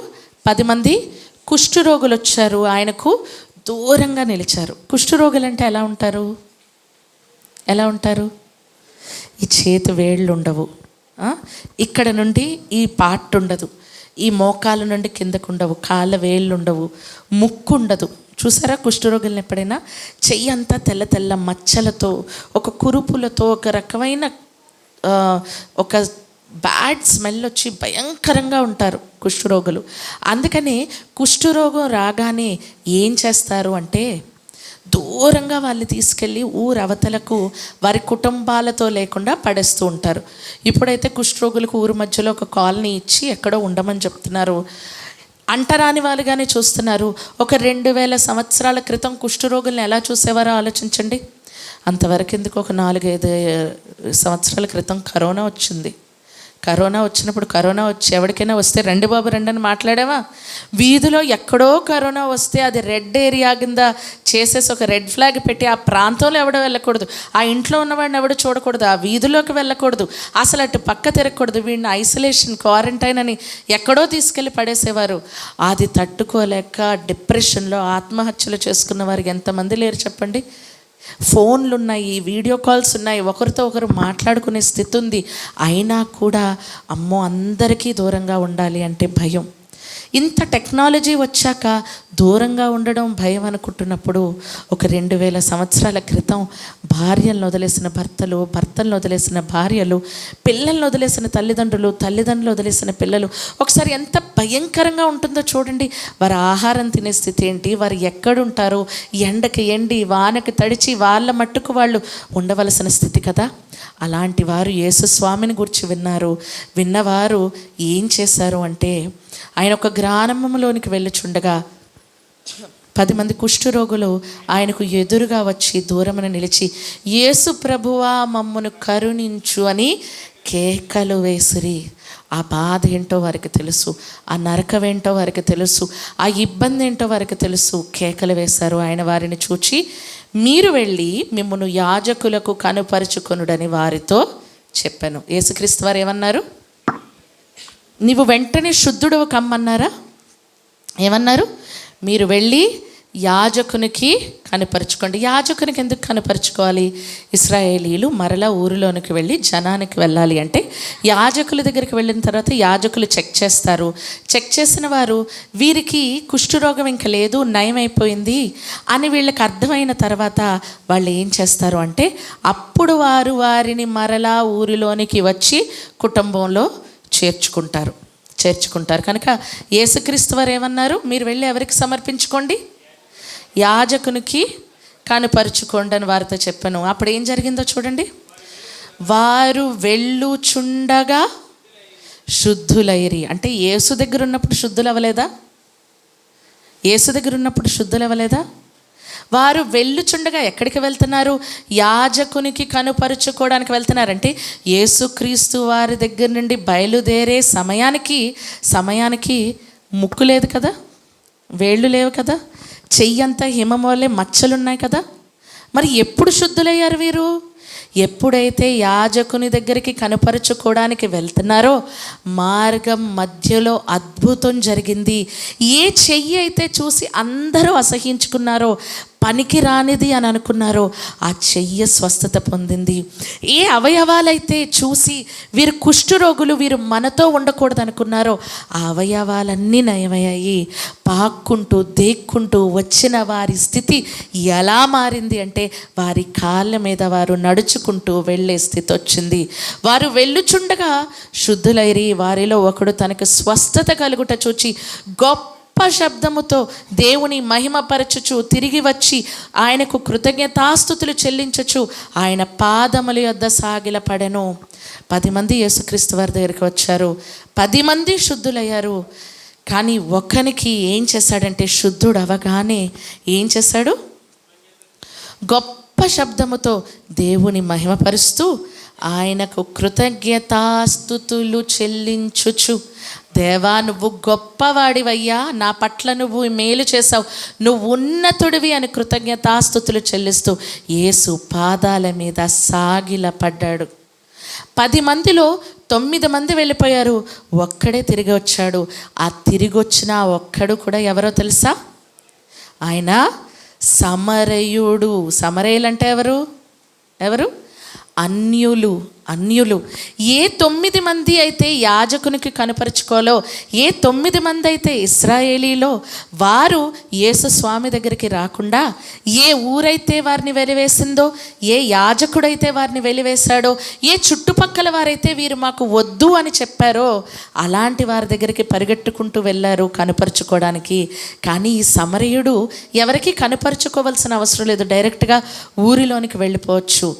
ఊరిలోనికి వెళ్ళిపోవలసిన ఆయన కృతజ్ఞత కలిగిన వాడే యేసు స్వామి దగ్గరికి తిరిగి వస్తే, ఎవరైతే చేదరింపబడ్డారో, ఎవరైతే పనికిరాని వారిగా ఊరి నుండి వెలివేయబడ్డారో వారు ఏం చేశారు అంటే, మరలా ఏ యాజకుడైతే అన్నాడో ఆ యాజకుని దగ్గరకు కనుపరుచుకోవడానికి వెళ్ళేటప్పుడు యేసుక్రీస్తు వారు అంటున్నారు, అందుకు యేసు 10 మంది శుద్ధులైరి కారా, ఆ 90 ఎక్కడా? ఈ అన్యుడు తప్ప దేవుని మహిమపరచుటకు తిరిగి వచ్చిన వాడెవడునూ అగుపడలేదా? 10 మందిని కదా స్వస్థపరిచాను, 10 మందిని కదా స్వస్థపరిచాను. తిరిగి వచ్చిన వాడెవడు? ఎవరు తిరిగి వచ్చారు? ఒక అన్యుడు. మిగిలిన 9 మంది ఏరి అని అంటున్నాడు. అంటే నువ్వు కృతజ్ఞత కలిగి ఉంటావా లేదా అన్నది దేవుడు చూస్తాడనా చూడడనా? నువ్వు దేవుణ్ణి అడుగుతావు, నాకు ఇది కావాలి అది కావాలి అని నువ్వు అడుగుతావు. అడిగిన తర్వాత నీకు అది దయచేసిన తర్వాత దేవుడు నీ దగ్గర నుండి ఏం కోరుకుంటున్నాడో తెలుసా? నీ దగ్గర నుండి దేవుడు కోరుకుంటున్నది నువ్వు కృతజ్ఞత కలిగి ఉండడం. ఆయన అంటున్నాడు, ఈ అన్యుడు తప్ప దేవుని మహిమ పరచుటకు తిరిగి వచ్చినవాడు ఎవడును ఆగుపడలేదా అని చెప్పి, నీవి లేచి పొమ్ము, నీ విశ్వాసము నిన్ను స్వస్థపరచునని వానితో చెప్పాను. ప్రియమైన వారలారా, మన జీవితంలో కూడా దేవుడు ఎన్నో మేలులు చేస్తున్నాడు కదా. ఆ మేలులను పొందుతున్నాము, ఆ మేలులను అనుభవిస్తున్నాము. ఆ మేలులను అనుభవిస్తున్న మనము దేవుడు చేసిన మేలులను బట్టి ఆయనకు కృతజ్ఞతాస్తుతులు చెల్లించవలసిన వారై ఉండి, ఎల్లప్పుడూ ఆయనను గుర్తుపెట్టుకోవలసిన మనము ఏం చేస్తున్నామంటే ఆయన చేసిన మేలులను మర్చిపోతున్నాము. ఏముందిలే దేవుడు పట్టించుకోవడం అనుకుంటున్నాము. కానీ యేసుక్రీస్తు వారు అంటున్నారు, 10 మందిని నేను శుద్ధులుగా చేశాను, తిరిగి వచ్చినవాడు ఒక అన్యుడు, మిగిలిన 9 మంది ఏరి అని అడుగుతున్నాడు. అంటే నీ పట్ల దేవుడు ఏది చేసినా దేవుడు అడుగుతున్నాడు, నువ్వు నాకు కృతజ్ఞతాస్తుతులు చెల్లించి తీరాలి. ఇంకొక సందర్భాన్ని చూద్దాము. సమూయేలు 2వ గ్రంథము 21వ అధ్యాయం. సమూయేలు 2వ గ్రంథము 21వ అధ్యాయం 1వ వచనం చూద్దాం. సమూయేలు 2వ గ్రంథము 21వ అధ్యాయం 1వ వచనం.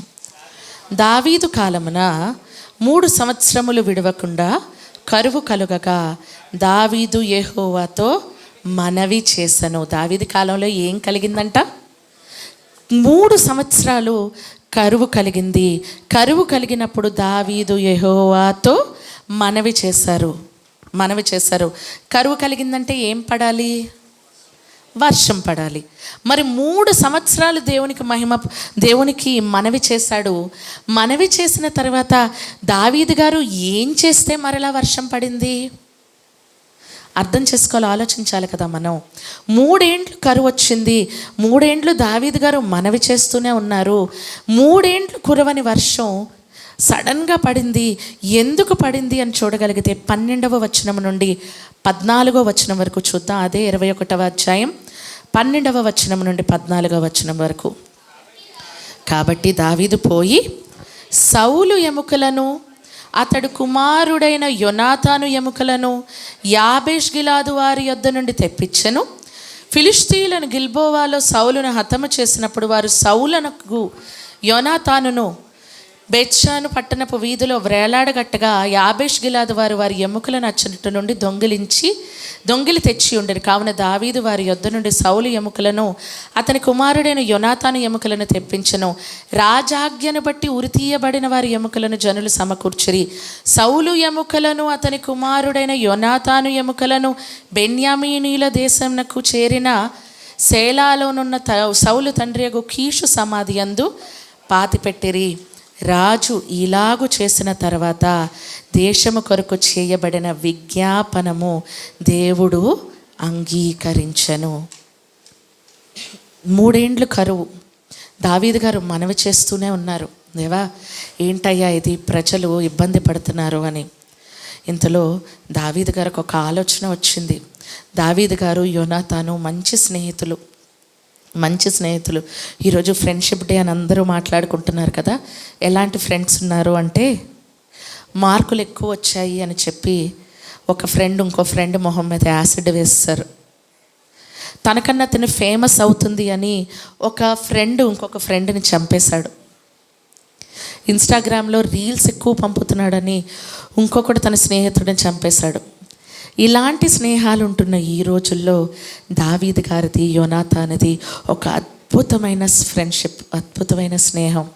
యోనాతాను లేకపోయినా దావీదు గారు దావీదు చేసిన ఒడంబడికను జ్ఞాపకం చేసుకున్నారు.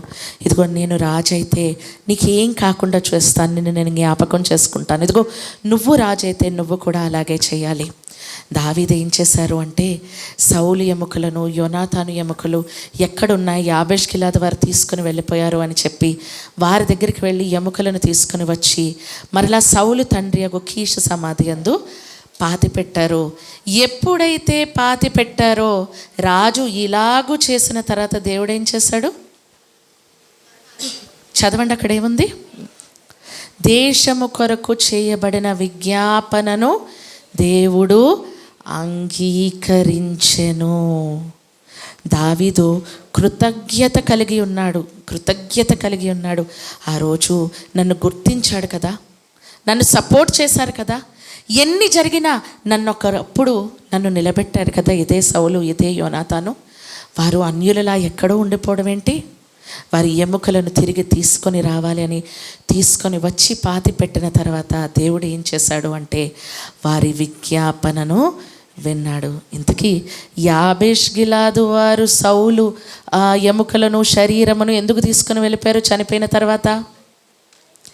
యాబేష్ గిలాదు వారికి తీసుకొని వెళ్ళిపోవలసిన అవసరం ఏముంది? ఎందుకు తీసుకొని వెళ్ళిపోయారు? చూడండి, సమూయేలు మొదటి గ్రంథం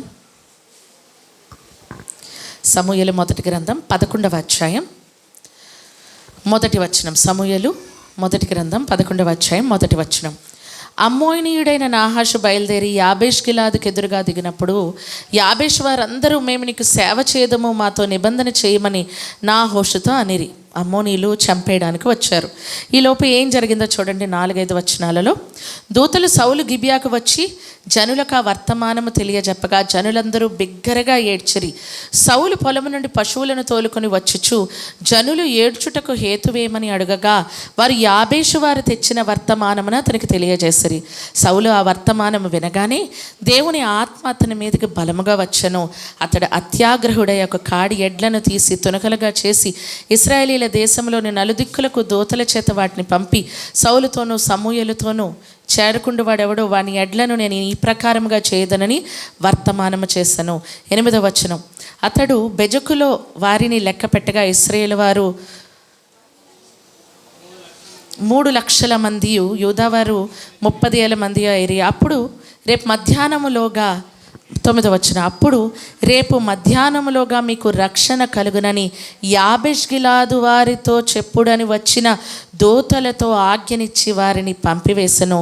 దోతలు పోయి యాబేషు వారికి ఆ వర్తమానము తెలుపగా వారు సంతోషపడిరి. ఏం జరిగింది ఇక్కడ? ఏం జరిగింది? యాబేషు వారి మీదకి దండయాత్ర చేయడానికి వచ్చారు. దండయాత్ర చేయడానికి వచ్చేసరికి సౌలు గారు యాబేష్ గిలాదు వారి ముందు నిలబడ్డారు. ఇదిగో నేను మిమ్మల్ని కాపాడబోతున్నానన్నారు. ఎప్పుడైతే నేను మిమ్మల్ని కాపాడబోతున్నానన్నారో ఆయన అన్న మాట చూడండి. రేపు మధ్యాహ్నములోగా మీకు రక్షణ కలుగునని యాబేష్ గిలాదు వారితో చెప్పారు. ఎప్పుడైతే రేపు మధ్యాహ్నములోగా మీకు రక్షణ, మిమ్మల్ని నేను కాపాడుతానని యాబేష్ గిలాదు వారితో చెప్పారో, చెప్పిన వెంటనే వారు బహుగా సంతోషించారు.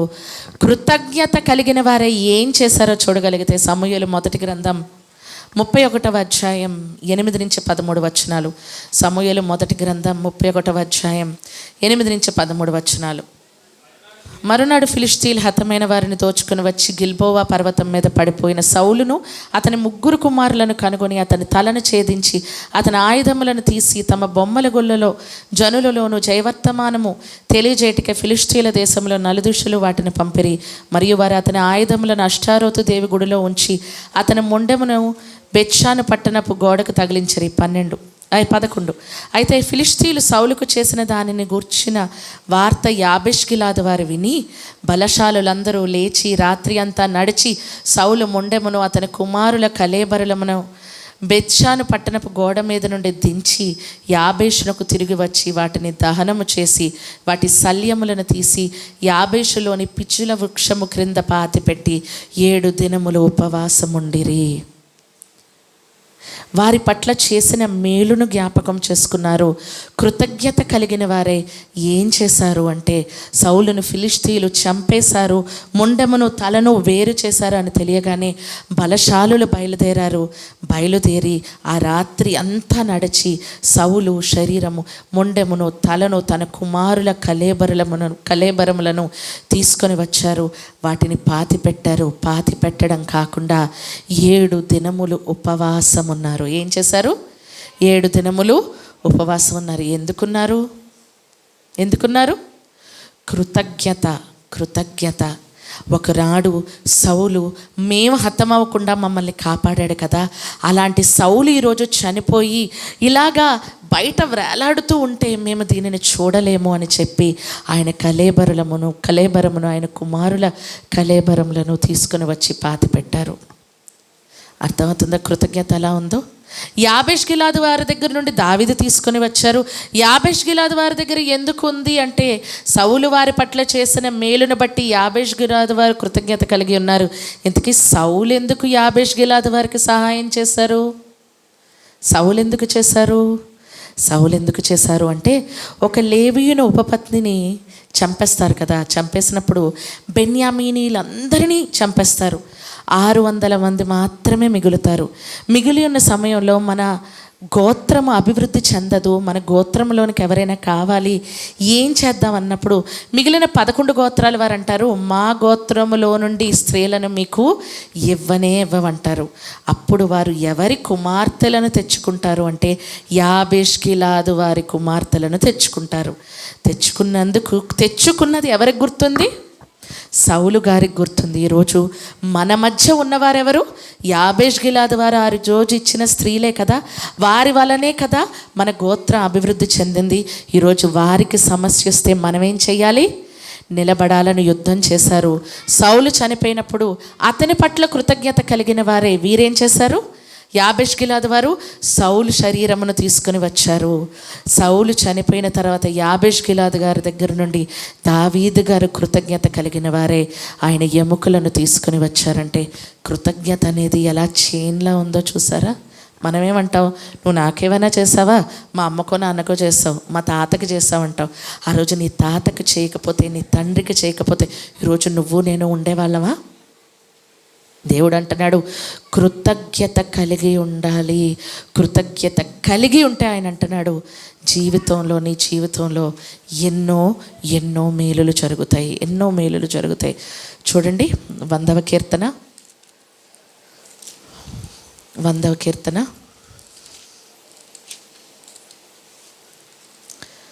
4-5 వచనాలు దేవుడు ఏమంటున్నాడో చూడండి.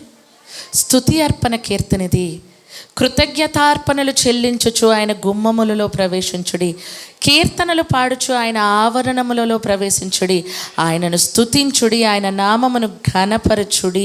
ఆయన దయాళుడు, ఆయన కృప నిత్యముండును, ఆయన సత్యము తరతరములుండును.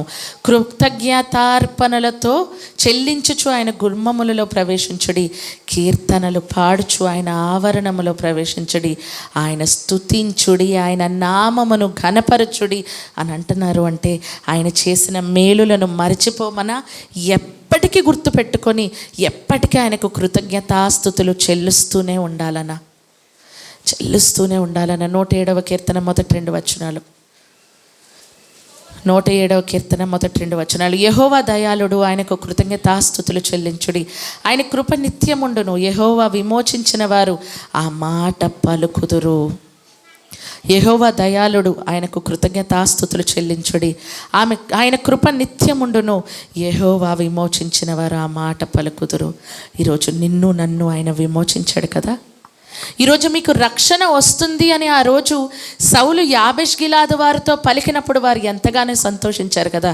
ఈరోజు యేసుక్రీస్తు వారి ద్వారా నీకు నాకు రక్షణ వచ్చింది కదా. ఈ రక్షణను బట్టి దేవునికి కృతజ్ఞతాస్తుతులు చెల్లించలేమా? ఇంకా ఆయన ఏదో చేయాలి, ఇంకా ఏదో చేయలేదు అని చెప్పి ఎప్పుడూ దేవుని మీద నింద వేసి బ్రతుకుతూ, ఇంకా జీవితంలో ఏదో కావాలని దేవునిని అడుగుతూ ఉంటూనే ఉంటాం కదా. కానీ దేవుడు నా పట్ల ఈ మేలు చేశాడు అని కృతజ్ఞత మనకుందా? స్తుతులు అర్పిస్తున్నావా? అయ్యో నా జీవితంలో ఇంకా ఇది జరగలేదు అని నువ్వు అనుకుంటున్నావు కదా. ఈరోజు నేను లోపలికి రాగానే శ్రావణిని చూశాను. శ్రావణి ఏడుస్తూనే ఉంది. ఏంటి ఏడుస్తుంది అనగానే అర్థమైంది, తన తండ్రి గుర్తొచ్చాడు. ఈరోజు మా నాన్న ఉంటే బాగున్నా కదా, నా కుమారుడు మొదటి పుట్టినరోజు కదా, మా నాన్న ఎంతగానో సంతోషించేవాడు, ఈరోజు మా నాన్న లేడు అనే బాధ శ్రావణికి ఎంతగానో ఉంది. చాలామంది ఇదిగో ఈయన దేవుడిలోకి వచ్చేసాడు, దేవుడిలోకి వచ్చి ఆరాధనకు కూర్చున్నాడు, లక్ష్మీ దేవుడిని నమ్మింది, ఇక్కడికి వచ్చింది అనుకుంటున్నారు. కానీ దేవుడు ప్రణాళిక ఏంటో తెలుసా? వివాహం చేసుకోను, నేను చదువుకుంటాను అంది. ఆశ్చర్యకరమైన రీతిలో వివాహానికి ఒప్పుకుంది. వివాహం జరిగింది. తండ్రి ఉన్న సమయంలో అబార్షన్ ఎన్నిసార్లు జరిగిందమ్మా? 2 సార్లు అబార్షన్ జరిగింది. గర్భం నిలబడలేదు. ఈరోజు దేవుడు ఇంకొకరిని తెచ్చి ఇక్కడ నిలబెట్టాడు, వివేక్ డేవిడ్ శామ్యుయల్. మనం అనుకుంటాం దేవుళ్ళు గారు లేరు అనుకుంటాం. దేవుడు అంటున్నాడు, నీ పట్ల నేను మేలు చేశాను, నిన్ను నేను మరువను, నిన్ను నేను విడువను.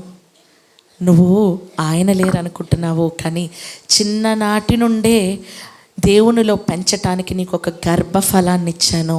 మీరందరూ ఏం చేయాలో తెలుసా? ఆ గర్భఫలాన్ని పెంచాలి. ఇచ్చిన ఆ గర్భఫలం కూడా ఊరికినే గర్భంలో పడి పెరిగి 9వ నెల తర్వాత పుట్టేలేదు. 9 నెలలు ప్రతిరోజు వేదన అనుభవిస్తూ, ఇంజెక్షన్స్ అనుభవిస్తూ, డాక్టర్ ఒక స్టేజ్లో మేము వెళ్ళిన క్రొత్తలో డాక్టర్ దగ్గరికి చెప్పారు, డాక్టరు 2 సార్లు అబార్షన్ అయింది కదా, ఇంకా పిల్లల్ని అప్పుడే ప్లాన్ చేసుకోవద్దు, ఇంకా మీరు చిన్నపిల్లలు కదా, 2 ఏళ్ళు ప్లాన్ చేసుకోవద్దు అన్నారు. సమయంలో ఆవిడ స్నిగ్ధ డాక్టరు. నేను తీసుకుని వెళ్ళినప్పుడు 2 ఏళ్ళు ప్లాన్ అసలు చేసుకోవద్దు, ఇలా బ్లడ్లో ఇన్ఫెక్షన్ ఉంది, వద్దు, నిలబడదన్నారు. కానీ ఆ నెల వచ్చారు, మెడిసిన్స్ వేసుకున్నారు, గర్భం నిలబడితే ఆశ్చర్యం డాక్టర్కి. అయినా ఇది నిలబడుతుందో లేదో తెలియదు, మీరు ఎవ్వరికీ చెప్పొద్దన్నారు, గ్యారంటీయే లేదన్నారు. తర్వాత 2 నెలలకు 2వ నెల 3వ నెల ఇంజెక్షన్స్ ఎప్పుడు స్టార్ట్ చేస్తాం? 3వ నెల నుండి. 3వ నెల స్టార్ట్ అయింది. ఇప్పటికీ డౌటే. ఇప్పుడు మీరు ఏం చేయాలంటే ప్రతిరోజు ఇంజెక్షన్ వేసుకుంటూనే ఉండాలన్నారు. ప్రతిరోజు ఇంజెక్షన్స్ వేసుకొని ఆ పిల్ల 2 కాళ్ళు నల్లగా కమిలిపోయి నడవలేక ఇబ్బంది పడుతూ వేదన పడుతూ ఉంది. చివరికి చెప్పారు, డెలివరీ అవ్వాలి అంటే నార్మల్ డెలివరీ అయితే తల్లికో బిడ్డకో ప్రమాదం, ఎందుకంటే బ్లడ్ విపరీతంగా పోతుంది. ఇన్ని ఇంజెక్షన్స్ మీద నిలబడ్డారు. ఏం చేయాలి అంటే ఆపరేషన్ చేసేయాలి అన్నారు. నేను ఇంకా డౌట్ పడ్డాను, తీసుకెళ్ళిపోదాం మీరు ఆలస్యం చేస్తున్నారని. కానీ ఆ కుటుంబం ఇస్సాకన్న చేస్తున్న ప్రార్థనలు, ఈరోజు వీళ్ళందరూ వచ్చారు అంటే ఇస్సాకన్న కుటుంబం అంతటిని నడిపించబట్టి, రిబ్కా అవనివ్వండి, లక్ష్మి అవనివ్వండి, ప్రార్థనలు చేశారు. ఆశ్చర్యకరమైన రీతిలో 3 రోజులు హాస్పిటల్లో ఉంది. అప్పుడు దేవుడు పరీక్షించాడు.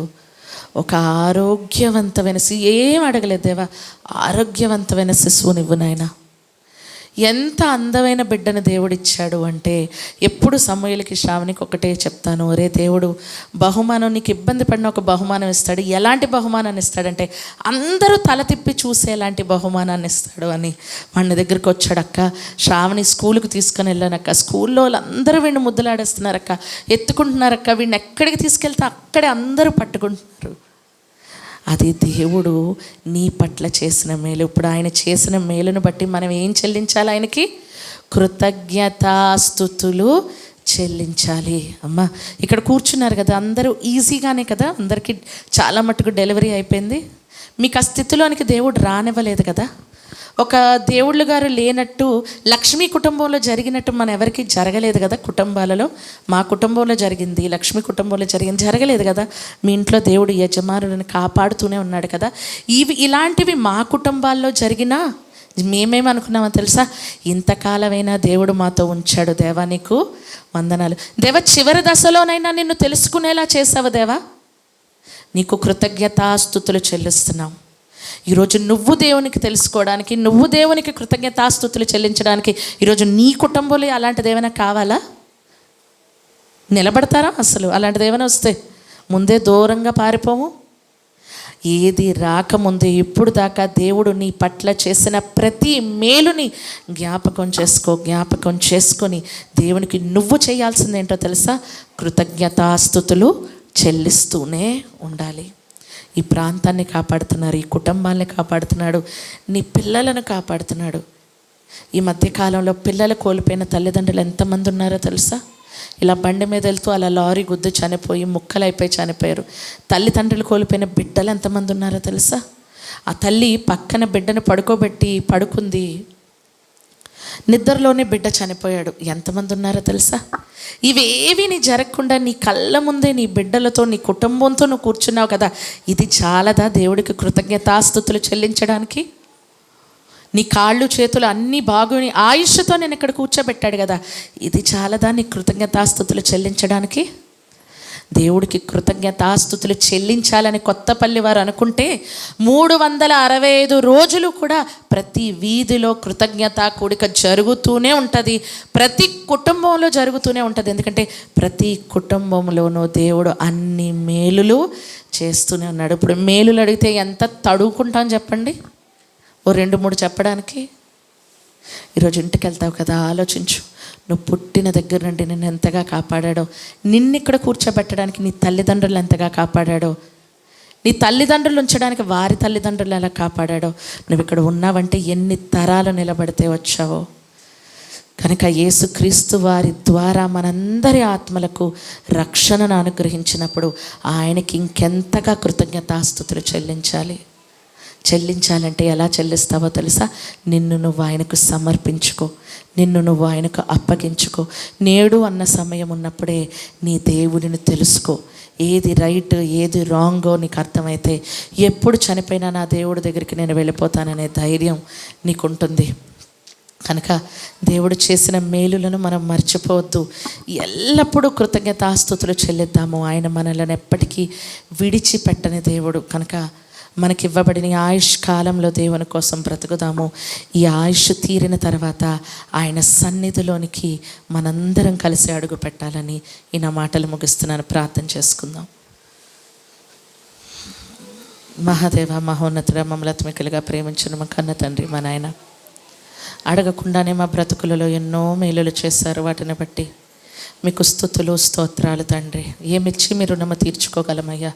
మా ప్రాణం ఉన్నంత వరకు మిమ్మల్ని గురించి ఉన్నతమైన సంగతులు చెప్తూ మీరు గొప్పవాడు మహోన్నతుడు అని తెలియజేస్తూ మమ్మల్ని మేము మీకు చివరి దాకా అర్పించుకునే స్థితిని దయచేయండి. వివేక్ ఇచ్చిన నూతన సంవత్సరమును బట్టి మీకు కృతజ్ఞతాస్తుతులు చెల్లిస్తున్నాం. వివేక్ డేవిడ్ శామ్యుల్ మీలో ఉన్నతంగా ఎదుగులాగిన బిడ్డని దీవించి ఆశీర్వదించండి. ఆయుష్యారోగ్యములు దయచేయండి. మీ దయ్యందును మనుషుల దయ్యందును ఎదుగులాగిన సహాయం దయచేయండి. తల్లిదండ్రులను, తాతయ్యను, నానమ్మను, అమ్మమ్మను, అత్తను, మావయ్యలను జ్ఞాపకం చేసుకోండి. ఈ సహవాసంలో ఉన్న ప్రతి బిడ్డను దీవించి ఆశీర్వదించి పరసంబంధమైన ప్రతి దీవెనను అనుగ్రహించమని వేడుకుంటూ మహిమ ఘనత ప్రభావాలు మీకే ఆపాదిస్తూ ఈ ప్రార్థన మా ప్రభు అయిన మీ ప్రియ కుమారుడైన యేసుక్రీస్తు వారి పుణ్యనామముని ఈ ప్రార్థన మనవులు అడిగి పొందుకొనిచున్నాం మా కన్న తండ్రి. ఆమెన్. అందరికీ వందనాలు.